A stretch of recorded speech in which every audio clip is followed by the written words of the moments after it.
Hey guys, welcome back to the channel. This week we're going to be bringing you another character review. Since we don't have any new characters recently spoiled for us to go over, we thought we might just kind of go back through the entire catalog of MCP, starting with the core box, and just kind of go through each of those characters, kind of see how they're doing now in today's current meta, and just kind of give our thoughts on how they're looking for today's gameplay. Some of these characters have changed. The character that we're looking at today, being Captain America Steve Rogers, did undergo some changes with the recent tweaks that they did.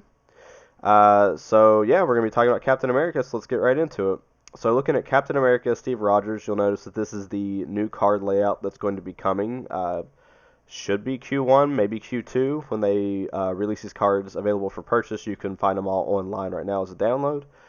But Captain America Steve Rogers, he has 4 physical, 4 energy, 3 mystic defense, 5 stamina, 4 threat, height 2, and a medium mover. He has 3 physical attacks, a strike, which is range 2, 5 dice. After it's resolved, he gains power equal to damage dealt with a wild push. If the target character is size 3 or less before damage is dealt, he may be pushed away short. This is one of the changes that he received. Captain America's pushes were size 2 before, and he has went up in regards to that, now being able to move size 3 characters. So very, very good for him. He has a shield throw attack, range 4, 5 dice physical. After this attack is resolved, he gains 1 power. This attack ignores line of sight.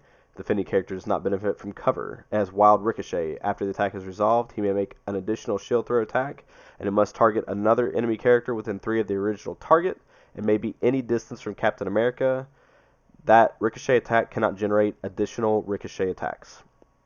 Another good change there, it was range 4, 4 dice physical, with no power gain on it, and his shield throw went up to being range 4, 5 dice physical, and he auto gains 1 power, so very good, the changes that they made to the shield throw attack. Finally, he has Shield Slam. If the target character is size 3 or less, after the attack is resolved, it may be thrown short, and it's a range 2, 6 dice physical, for 2 power cost. So a nice size 3 displace and throwing something short is very good. He is a leader, of course. He's the leader of Avengers, and he has the A Day unlike any other affiliation. Each turn you may reduce the power cost of the first superpower used by each allied character by 1 to a minimum of 1. He has the Bodyguard Reactive Superpower. When another allied character within 2 is targeted by an attack, he may use it. This character becomes the target of the attack regardless of range and line of sight, cost 2. Then he has a cost 2 reactive vibranium shield. When he's targeted by a physical or energy attack, he may use a superpower. Add 2 dice to his defense roll against that attack. Looking at his flip side, he gets some nice changes. His stamina pool goes up to 6, up from 5, and he gains the I can do this all day passive superpower. When defending against attacks, he adds blanks in his defense roll to his total successes, and notice that that is blanks across all damage types, not just physical and energy. So if you're getting hit with a physical or energy attack, you're going to be going up to 6 physical, 6 energy, and counting blanks for that. So he is very hard to take down once he gets flipped. So I think Captain America still looks pretty solid. I think he's a great leader. I think his leadership is great. It's an easy one, especially for newer players to kind of remember. It's a good just way to kind of ease yourself into the game with all of his changes. He has good control on the board. He has good power economy for his whole team. He's sturdy. He's hard to take down. And, I mean, his damage output isn't anything to kind of scoff at. Getting a wild on 5 dice is pretty common. So you're going to be getting lots of ricochets and lots of power off that to Bodyguard. So, but I'll kind of pass it over to you guys. What do you think of Captain America, especially after the changes? So we'll start with you, Brad. Well, even before the changes, I thought he was a pain in the butt to deal with. I could not kill him. Dazing him's not too bad, but once he's dazed, like, he just doesn't go anywhere. But at least before, he wasn't really doing anything to your team. So you couldn't get rid of him, but uh, you could kind of ignore him. I don't think you really can anymore. I've seen him on the table several times very recently, and Shield Throw is just a good attack. Yeah. It's just really good. And he doesn't die. Unless you throw stuff at him. Yep. Throwing stuff at him works. Yeah, the shield throw I think is probably one of the best. I mean, the size 3 displaces are obviously very very good, but I think that just upping the dice and gaining the power on shield throw just makes him so much better. He's just such a good threat from any distance, really, up Yeah. close or far away. What about you, Brandon? What do you think? Yeah, I mean, he's still great. I think the biggest thing he suffers from is just the fact that he came out in the original box, and I think sometimes people just forget how good he is. And since the updates, I know there's been a lot more of them, and it feels like every time I play against him, I have forgotten something that has changed and that he does that is better. Uh, Especially the ricochet. It's like I just forget about that, and it's like, oh, and he just gains 2 power if he hits the ricochet, and then all of a sudden it's like, oh, now he is just able to bodyguard, Yep. and there's nothing I can do about it, and then he's like, or he can just add dice, and it's just like, and then if you get lucky and you flip him, and you're like, all right, cool, I can take him out and get away with him, and then it's like, nope, you can't do that either. Yep. So yeah, I think, like I said, I think the biggest thing that he suffers from is that he came out in the core box, and people just sometimes forget. I feel like people just forget about the core box models a lot of the time, even though they're still great. And now the Avengers have 3 leaderships, Yep. and this one's still really, really good. Yeah, the core box is still it's the best deal in the game. So if you guys at home Oh or yeah, kind of getting into the game and maybe you picked maybe a different team or an affiliation that's not really part of the core box, like Asgardians or something that you're wanting to kind of try out, um, don't sleep on the core box. Like the value of it is just so huge. You get so many models, you get so much terrain, you get a bunch of tactics cards, crises, everything. So the you core get box so is many very good good. models. Yeah, I mean they're all still pretty solid. I have several core models that are making my rosters very consistently. I think Baron Zemo is probably it's debatable clearly, but I think in my money he's the best 3 threat in the game or one of them, probably up there with Mm, Lizard. I'd say it's probably between those Black two. Cat. Like that's really good. Ah, yeah, you're right. And he's that's why I was kind But of a it's little iffy but it's there. Yeah. he's top tier. He's top tier Yeah, still. It's he, Yes. not. he's definitely in Yes. contention as one of the best 3 threats, absolutely. So Yeah. the core set does have quite a bit, and if you're newer to the game, I can't stress enough trying out Captain America, especially now. He has good presence no matter where he's at on the board. He just gives you so much power economy, which is huge in a game like this. He has good superpowers. He's defensive. He's offensive now. He's Yeah, the just Avengers roster is like 28 people deep. Yeah, the Avengers. If you go Avengers, you have just a plethora of models to choose from. So he's just a great starter character, and he's great even if you're an experienced vet. So overall, A to D, what would you guys kind of rank him now in the current state of the game? We'll start with you again, Brad. A.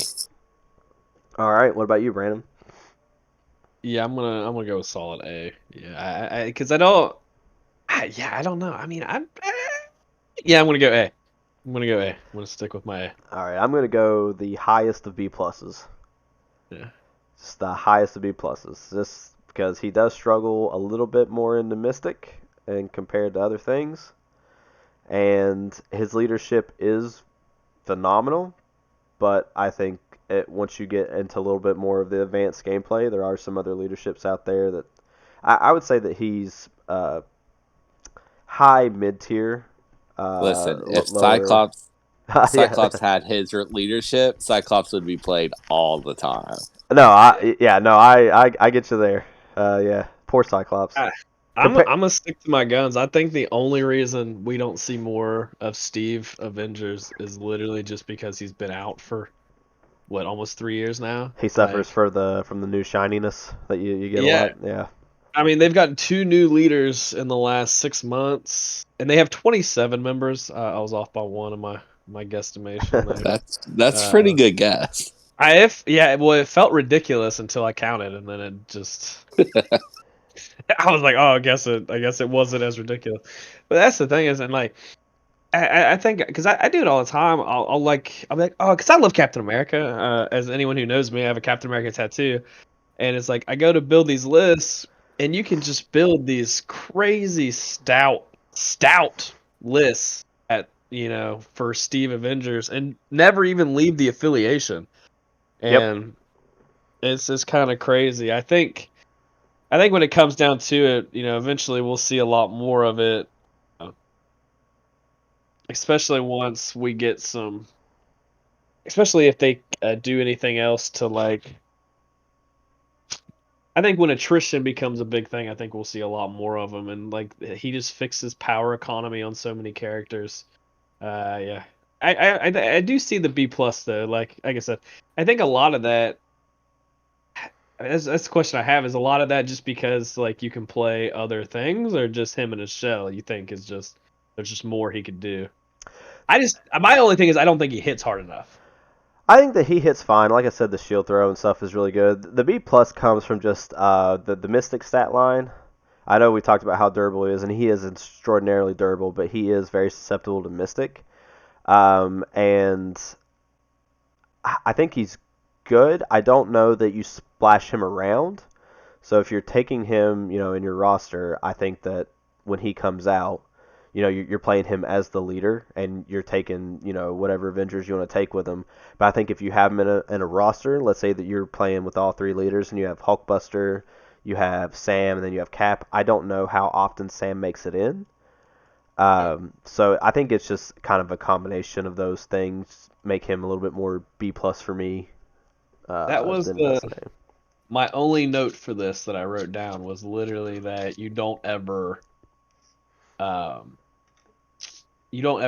sprinkle him in anywhere. You don't see rosters with Steve Rogers just floating around that aren't Avengers based rosters. Like you don't splash him in anywhere. Like and I think it's kind of weird because I don't even think it's ever even considered most of the time.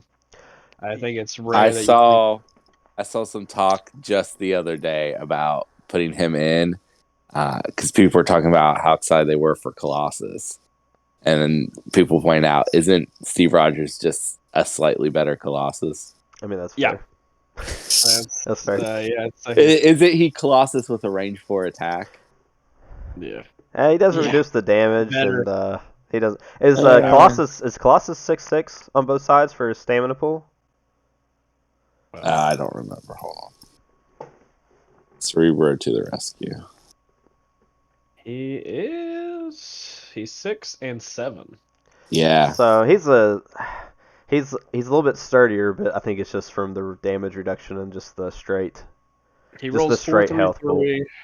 Yeah. He has a throw. Cap almost always, in my experience seeing him recently, he almost always anymore has the power for Bodyguard and Vibranium Shield, just like all the time. Where Colossus, he's not necessarily, he's kind of starving for power a little bit. That's the big thing we were talking about with the shield throw. You get 2 power, you get 3 a turn with just 1 shield throw. Like, and getting the wild is very consistent. It's very consistent on the 5 and dice. Only needing 3 power to Bodyguard and add 2 dice. That's like your Mystic thing. I mean, he's on his backside. He's rolling 5 Mystic for 1 power, and getting all blanks. No, he won't get the extra. Yeah, he doesn't get the extra on the Mystic. It's just the physical and the energy. But he does get to count as blanks, which is still, I mean, it's nothing to scoff at. Yeah.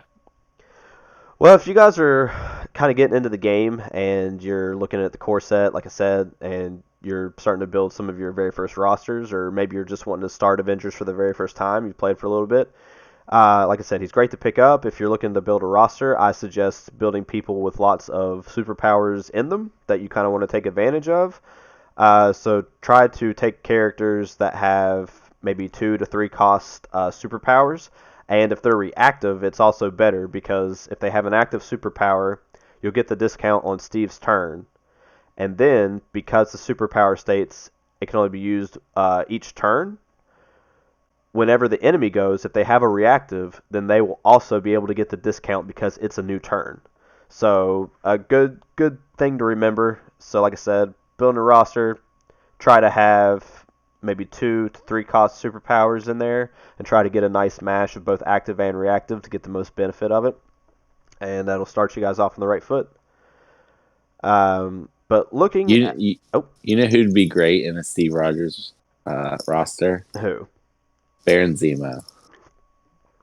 Yeah, Baron Zemo is really good. Give him extra rerolls on his shield throws and his strikes. You should just Well, and then the other way, you get a charge for one, and you get to do the hit back for For one. one, yep, he's really good. Baron Mordo, any of the Barons really, they Yeah. go good with Cap. If you guys are unfamiliar with Baron Mordo, you take him a Captain America Steve Rogers list. Baron Mordo has an ability where it's normally cost 2, and he can buff the dice of an attack once per turn for the character, and then they suffer 1 damage. He buffs it by 2 dice, so you could have Captain America go shield throw at range 4, 5 dice, hit somebody. Let's say you want to hit somebody squishy in the back, like a Shuri or something like that. You get your ricochet trigger within 3, so now they're range 4, and then an additional range 3 away from Captain America. You're hitting Shuri in the back. Baron Mordo then chooses to pay 1 power, because it's on your turn, to buff the dice, and then you're hitting somebody across the map with a 7 dice attack. Seems pretty good, and then just the next turn you go again. You can have Hulk move up, slam somebody. Baron Mordo pays 1 again because it's a new turn. Hulk gets 9 dice instead of 7, so there's a lot of pretty fun things that you can do with Captain America. But going on to a little bit of lore for Captain America, Brad, what do you have for us as to good comic lines for Captain America if people are wanting to read into them? Okay, I've got 2 I've actually read, and 1 that I guess I'm taking a gamble on, but it's a pretty safe gamble because I have not read it. Sorry. The first is Secret Empire, not the recent Secret Empire. I would not suggest that for Captain America fans because he's a Nazi in it. But the old 70s event, Secret Empire. So that's Captain America and Falcon, issues 169 to 176 by Steve Englehart. It is a deep state government conspiracy type thing that he uncovers, and it goes straight to the top, and he even quits being Captain America, and this is where I believe U.S. Agent first shows up too. Oh, So okay. the whole idea of there being multiple Captain America started in this arc, Nice. and it's good. I liked it a lot. The one I have not read is Ed Brubaker's Captain America. I have here to read 1 through 14 to get the full Winter Soldier story. So this is Bucky's return, kind of what the Winter Soldier movie was based on. I've heard nothing but great things about Ed Brubaker's Captain America run. So that's that. And then a very, very recent Captain America comic is the Captain America Infinity comic. You can only read this right now on Marvel Unlimited. It's by Jay Edidin, who's one of the co-hosts of the most popular X-Men podcast. But it is my favorite Captain America comic out of the ones I've read. It's these... They call themselves Patriots, but they take over the Liberty Hall and the Liberty Bell, and they're planning to take over the government. And they send Captain America in there to negotiate with them and to stop them. And it's just really good. Okay, nice. I like that you have the one that has also a U.S. Agent tie-in for anybody that watched Falcon and Winter Soldier. Kind of Right, learning about him for the first time. That's pretty good. All right, guys. Well, that wraps up a little throwback review of Captain America Steve Rogers. We're going to try to put these out pretty consistently. Just kind of, like I said, going back over the catalog and reviewing all the characters. So if you guys like it, leave us a comment. Let us know what you want to see next. And until then, we'll see you guys in the next one. Thanks.